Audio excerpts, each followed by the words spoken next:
नमस्कार आदरणीय दाजुभाइ दिदीबहिनीहरू। हिजो 8:30 बजेदेखि बेलुका 4 बजेसम्म म काष्ठमण्डप डायलग याकै नीतिमा भएको काष्ठमण्डप डायलगमा म पनि सहभागी भएँ।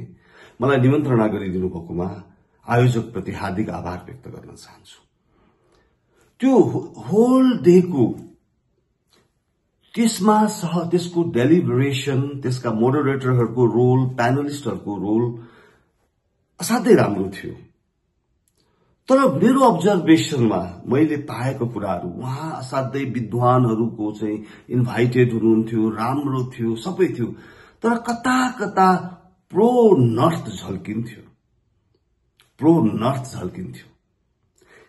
मैले चाहेको र हामी सम्पूर्ण नेपालीले चाहेको के देख्यौं, के छ भन्दाखेरि हामी प्रो नर्थ पनि हुने होइन, प्रो साउथ पनि हुने होइन, pro US, EU, UK, pro Japan पनि हुँदैन। हामी प्रो नेपाली हुनुपर्दछ। नेपालीको स्वार्थमा, हाम्रो आफ्नो स्वार्थलाई हेरेर हामीले कुनै पनि परियोजनामा साइन गर्नुपर्दछ। हामीले विदेशी ऋण अथवा अनुदान जे हुन्छ एकदम मिनिमम ब्याज दरमा लिनुपर्छ। ऋण पनि लिन हामी पछि हट्नु हुँदैन, तर ऋण लिएर पोखराको जस्तो एयरपोर्टको जस्तो बेहालत हुनु हुँदैन, उतापट्टि गौतम बुद्ध इन्टरनेशनल एयरपोर्ट जस्तो बेहालत हुनु हुँदैन, र नेपालका सयौं अरू परियोजना जस्तो बेहालत हुनु हुँदैन, जसबाट त्यो व्यक्तिले फाइदा ल्या हुन्छ, भ्रष्टाचारीले फाइदा ल्या हुन्छ, बिचौलियाले लिन्छ, त्यो ठेकेदारले लिन्छ, देशले फाइदा लिँदैन। हामीले देशले फाइदा लिने हिसाबले परियोजनाहरूमा अनुदान भनौं अथवा चाहिँ थोरै ब्याज दरमा ऋण लिएर हुन्छ, त्यो हामीले गर्नुपर्छ। एउटा कुरा, मानिसले कसैले पनि ऋण सित्तैमा दिँदैन, फ्री लन्च पाइँदैन, फ्री लन्च कहीँ पनि पाइँदैन। थोरै हामीले नेगोसिएट गरेर हामीले थोरै ऋणमा हामीले यस्तो परियोजनाको चाहिँ हामीले चाहिँ चुज गर्नुपर्छ जसबाट सम्पूर्ण नेपालीले फाइदा होस्, र त्यो परियोजनाबाट हामीले ऋण पनि तिर्न सकौं, ब्याज पनि तिर्न सकौं, त्यो हिसाबले गर्नुपर्छ।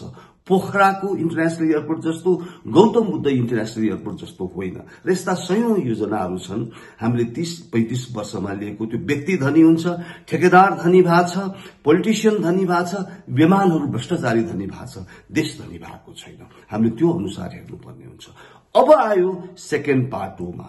अब मैले त्यहाँ चाइनिज स्कलरहरूको पनि एकदम राम्रो पार्टिसिपेसन थियो। चाइनिज स्कलरहरूको मैले मेन्टालिटी अब्जर्भ गर्दाखेरि साथीहो, दाजुभाइ दिदीबहिनीहरू के पाए भने उनीहरूले डाइरेक्ट त भनेनन् त्यो फोरममा, तर उनीहरूले के भने भने नेपालका पोलिसी मेकरहरू, नेपालका डिसिजन मेकरहरूमा पोलिसी कन्सिस्टेन्सी छैन, उनीहरू स्वचालित छैनन्, बाहिरबाट सञ्चालित छन् भन्ने कुराहरू आभास मैले पाएँ। हुन पनि हो, हाम्रा नेताहरूमा आफ्नै नेपाल आमालाई शिरमा राखेर निर्णय गर्न सक्ने क्षमता गुमिसकेको छ, अधिकांशको गुमिसकेको छ।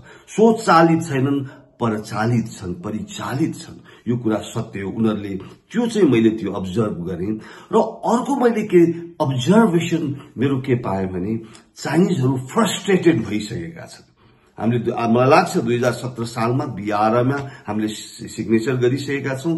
BRI परियोजना हामी यहाँ चाहिँ लन्च गर्ने भनिसकेका छौं। त्यसबाट चाइनिजहरूले अहिलेसम्म कति वर्ष बस्यो छैन, एउटा आउँछ, एउटा गर्छ, एउटा आउँछ, पोलिसी कन्सिस्टेन्सी छैन। उनीहरू चाइनिजहरू फ्रस्ट्रेटेड छन्। उनीहरूको इमिडिएट नेबर हामी नेपालको चाहिँ हितमा उनीहरू केही गर्न चाहेको पनि देखिन्छ, अहिले कता कता इम्पोज गर्न खोजेको पनि देखिन्छ, इमोसनल ब्ल्याकमेल गर्न खोजेको पनि मैले देखेँ। जे होस्, हामीले नेपाल आमालाई शिरमा राखेर परियोजनाको हामीले चुज गर्नुपर्छ, विन विनमा गर्नुपर्छ भन्ने मेरो एउटा व्यक्तिगत मान्यता हो। र मैले BRI-मा मैले धेरै अध्ययन गरेको छैन दाजुभाइ दिदीबहिनीहरू। खाली हामीले कनेक्टिभिटीमा मात्र ध्यान दियौं। अहिले कनेक्टिभिटीमा त्यो BRI-को सदुपयोग हुने हो भने हामी नेपालीहरू आफै हामी आफ्नो अरू ठाउँमा हामी प्रोस्परस हुन सक्छौं।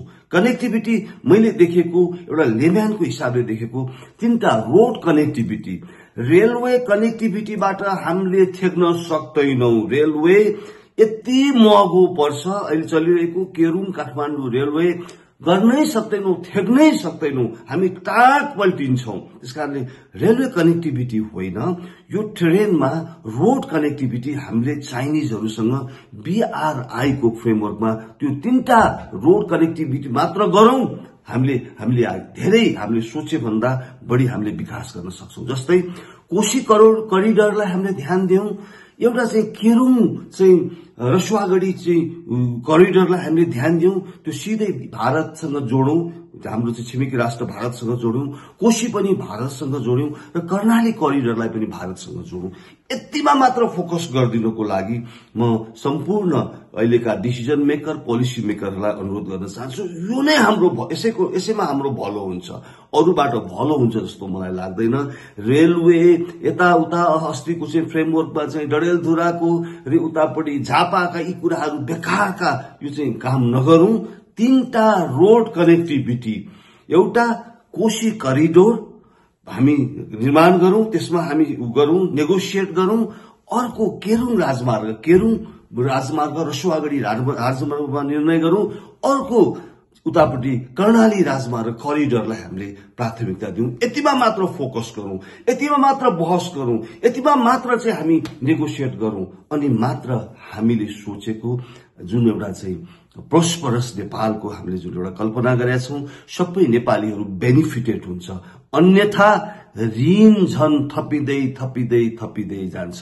एउटा कुरा क्लियर हुनुहोस्, कसैले पनि यो परियोजनामा तपाईलाई फ्रीली ग्रान्टमा पैसा दिदैन, लोन दिदैन।